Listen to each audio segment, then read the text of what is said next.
How we check the remote is working or not working?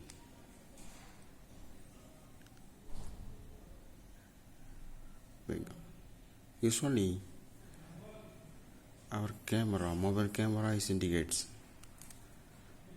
all remotes having infrared waves. With normal eyes, we can't see the infrared lights. In mobile camera detects the infrared light. Now we going to check the remote is working or not working. Let's check.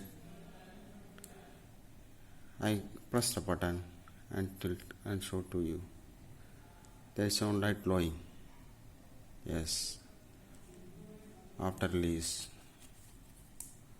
see, the light is not glowing. After I press any one of the button, I press this red button. Yes. The remote emits the infrared rays, so that the remote is fine working. Thank you.